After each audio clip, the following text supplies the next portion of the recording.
Hello hello hello नमः प्रणाम सत श्री अकाल राधे राधे। तो कैसे हैं आप लोग।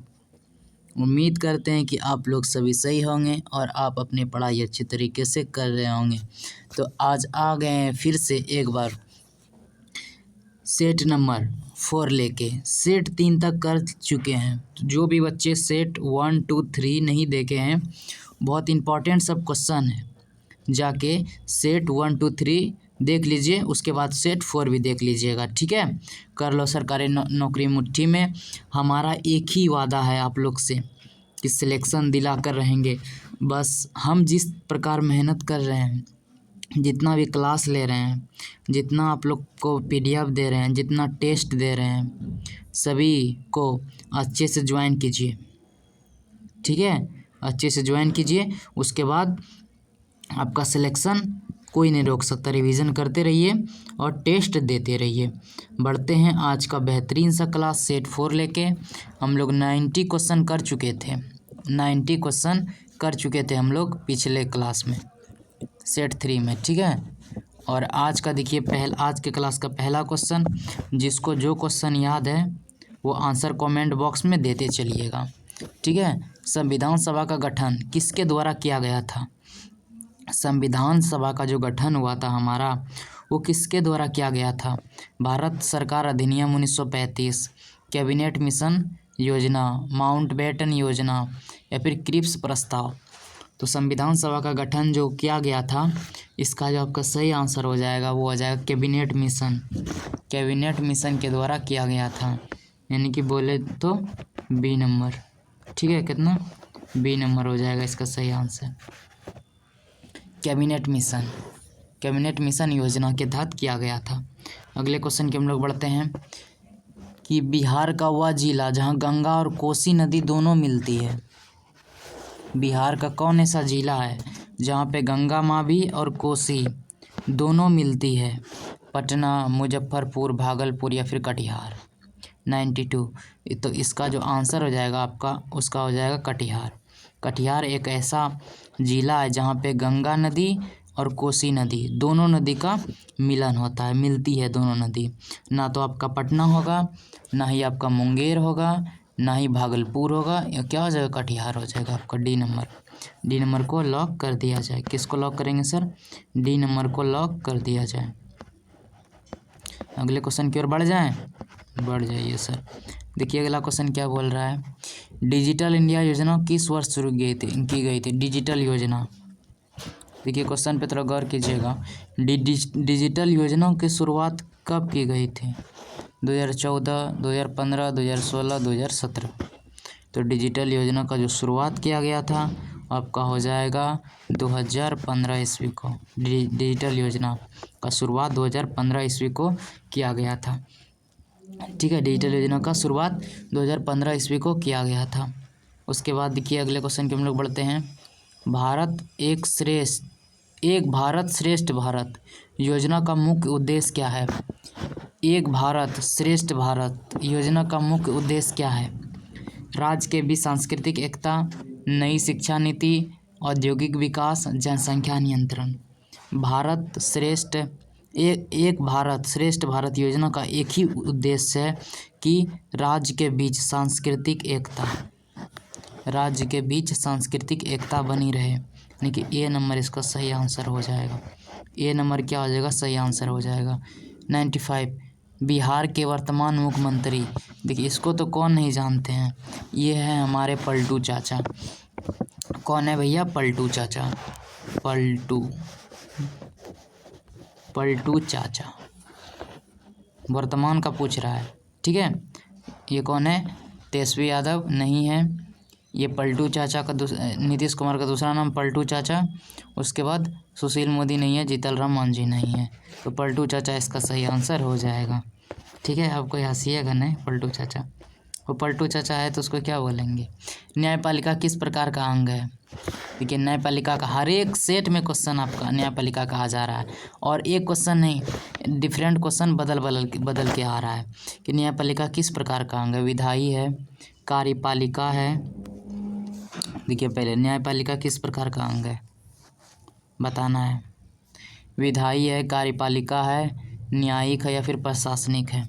तो आप लोग को याद रख लेना है कि ये जो न्यायपालिका है वो स्वतंत्र रहती है अपना कुछ भी सुनाने के लिए, यानी कि अपना जो कानून पारित करने के लिए, फिर कानून बनाने के लिए इस पर कोई दबाव नहीं रहता है। तो इसका ये किस प्रकार का एक अंग है? तो 96 का आपका हो जाएगा न्यायिक।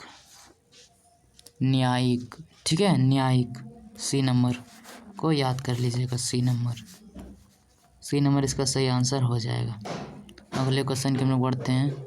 लघु उद्योग किसे कहते हैं? लघु उद्योग, लघु उद्योग किसे कहते हैं?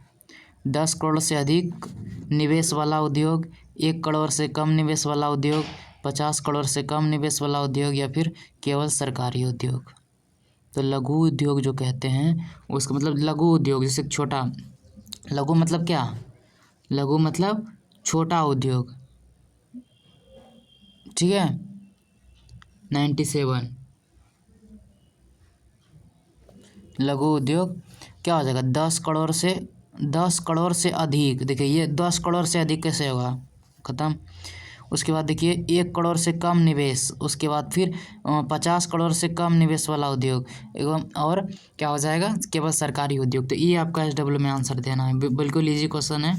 और कुछ ऐसे बच्चे हैं, 4-5 वैसे बच्चे ऐसे हैं जो कि सबका आंसर देते हैं, उसको पता नहीं रहे तो हम आंसर बताते हैं तब वो आंसर देते हैं, लेकिन वो बच्चे आंसर करते हैं। तो बहुत अच्छा लगता है कि आप पढ़ाई के प्रति इतना सीरियस है।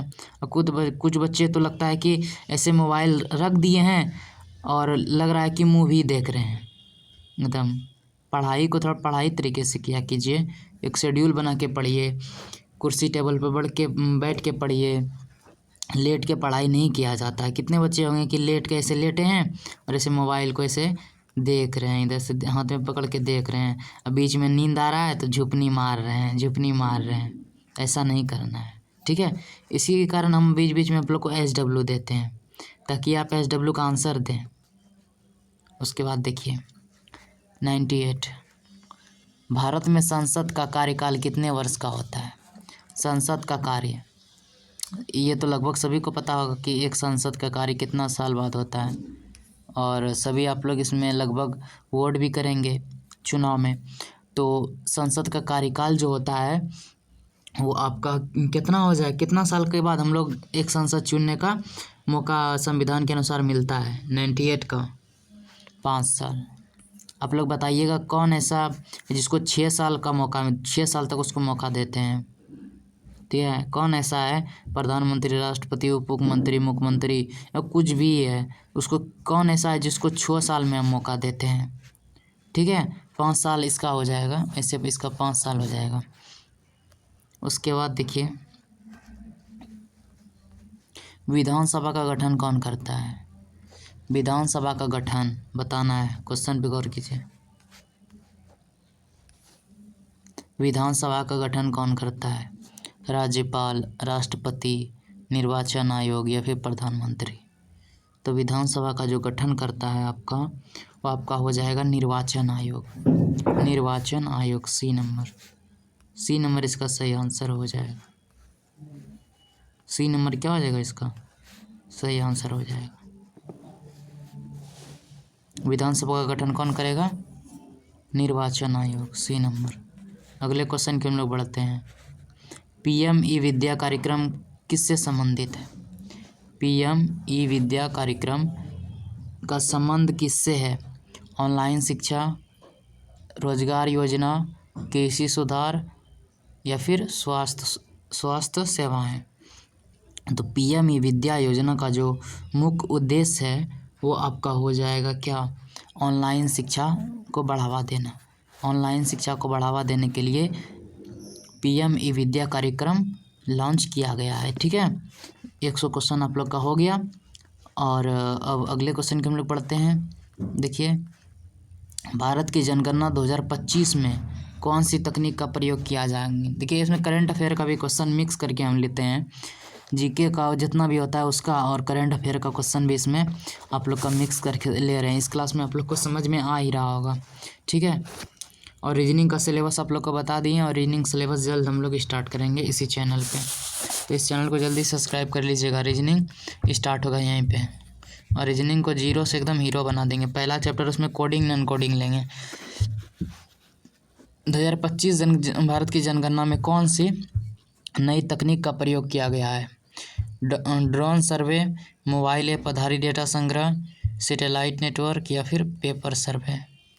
तो 101 का जो सही आंसर हो जाएगा आपका, हो जाएगा मोबाइल ऐप आधारित डेटा संग्रह, मोबाइल ऐप आधारित डाटा संग्रह, यानी कि बी नंबर इसका सही आंसर हो जाएगा। किसको लॉक कर दें? बी नंबर को लॉक कर दिए सर। बिहार में सिलिकॉन वैली किस ज़िले को कहा जाता है? सिलिकॉन वैली बताइएगा। सिलिकॉन वैली ठीक है, किसको कहा जाता है?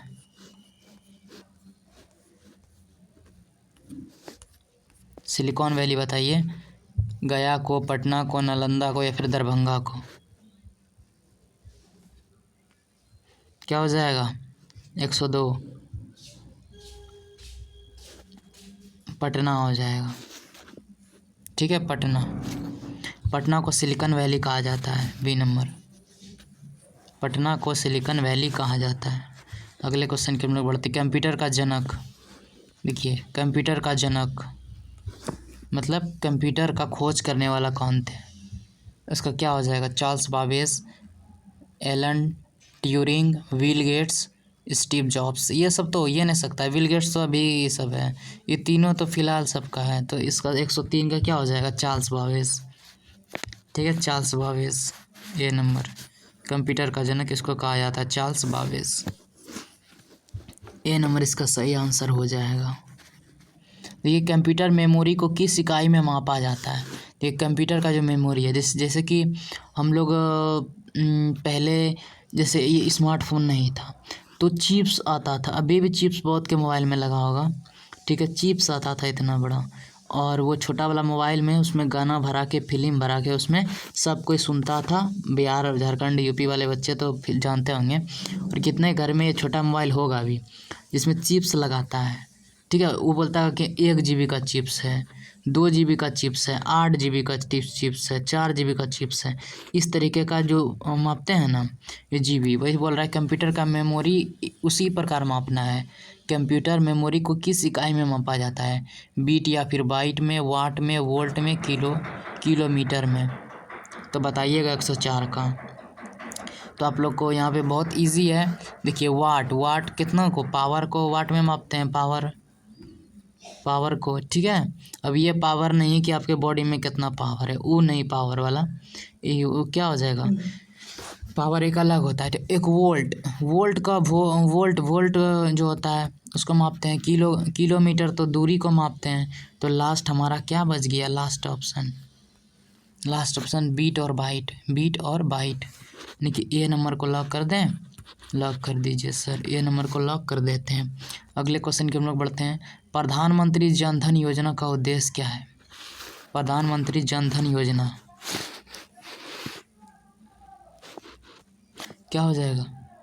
किसानों को ऋण देना, हर नागरिक को बैंक खाते में उपलब्ध कराना, सरकारी कर्मचारी को बीमा देना, युवाओं को रोजगार देना। 105। तो हर नागरिक को के बैंक खाता उपलब्ध कराना, हर नागरिक को बैंक खाता उपलब्ध कराना प्रधानमंत्री जन धन योजना का यही उद्देश्य है। बी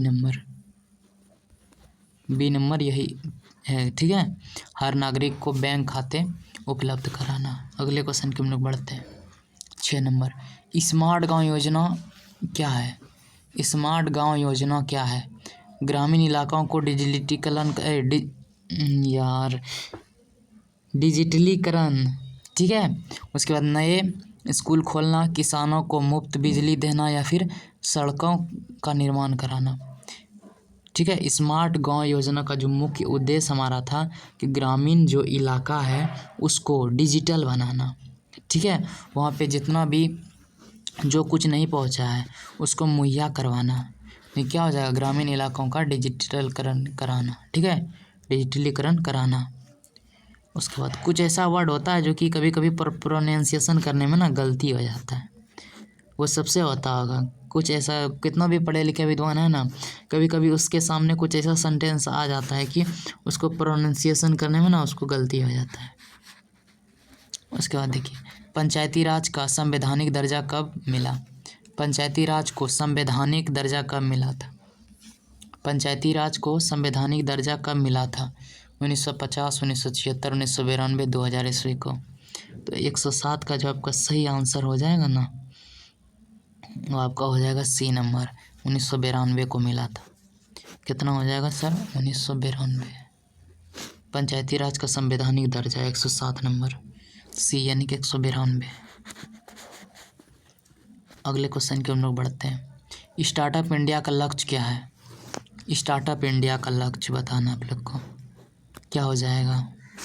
स्टार्टअप इंडिया का लक्ष्य युवा उद्यमिता को बढ़ावा देना, किसानों को बीमा देना, महिलाओं को रोजगार देना, छोटे व्यापार बंद करना।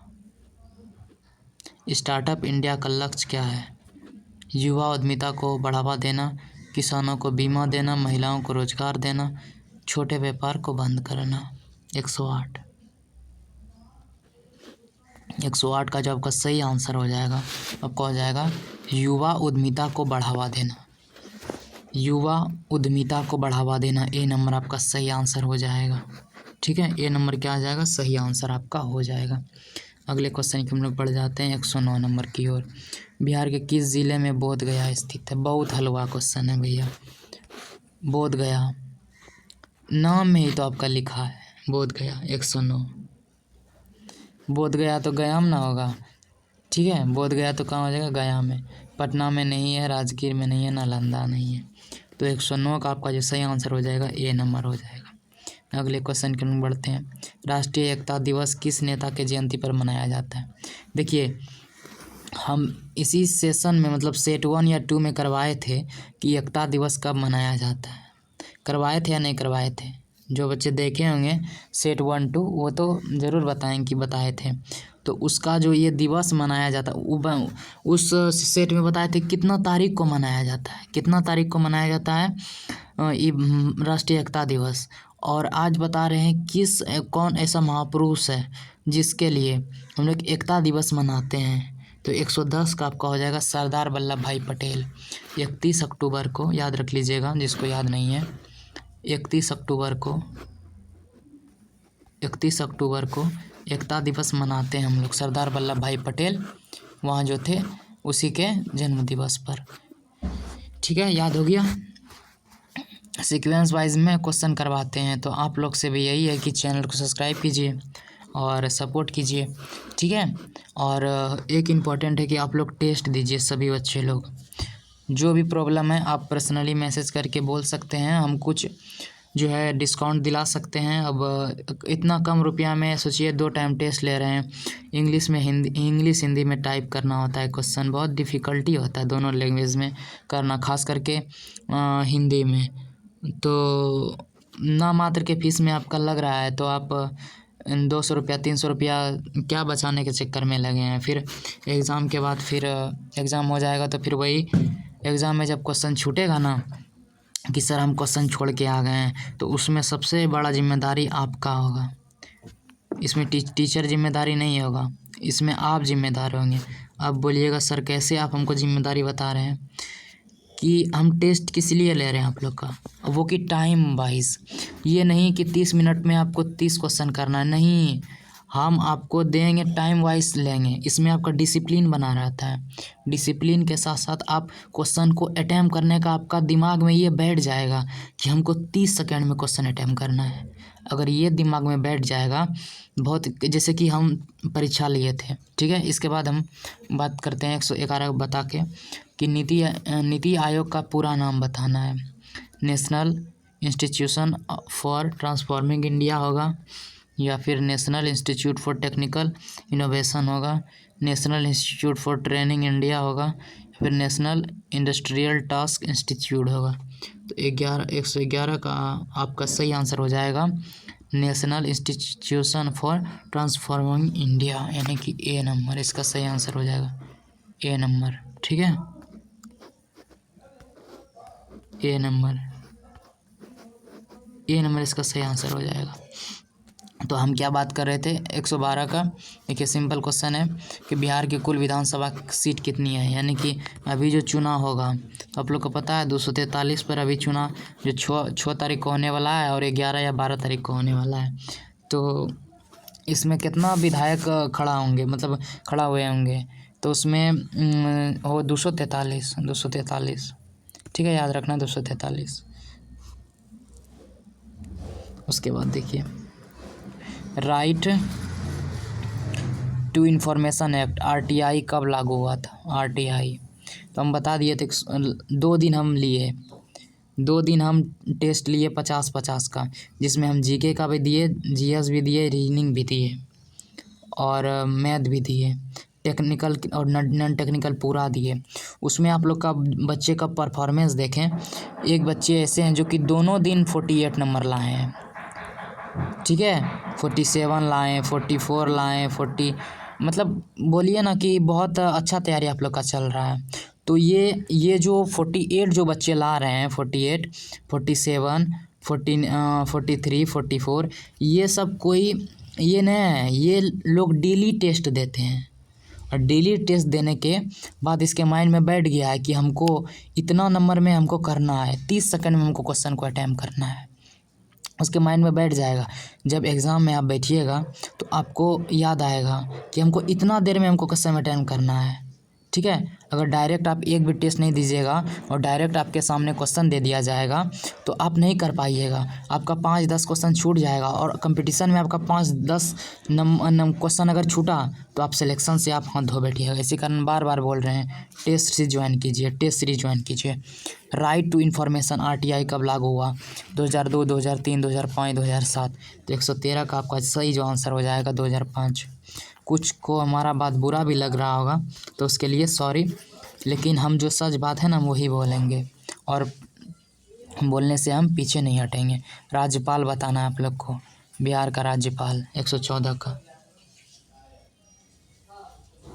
फागू चौहान, अवेंद्री बेलन पटेल या फिर सत्यपाल मलिक, राजेंद्र विश्वनाथ अलेंकर, ठीक है, राजेंद्र विश्वनाथ अलेंकर। शायद ये चेंज हुए हैं या फिर हाल फिलहाल में, ये आप लोग को अपडेट दे देंगे, लेकिन हमको इसमें थोड़ा कन्फ्यूजन लग रहा है। 114 में 115 वोट देने की न्यूनतम आयु कितनी है, वोट देने का जो न्यूनतम आयु है वो कितनी है, अब क्या हो जाएगा 18 वर्ष, आप लोग सभी जानते हैं।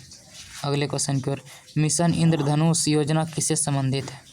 मिशन इंद्रधनुष योजना टीकाकरण, शिक्षा, महिला सशक्तिकरण, रोजगार।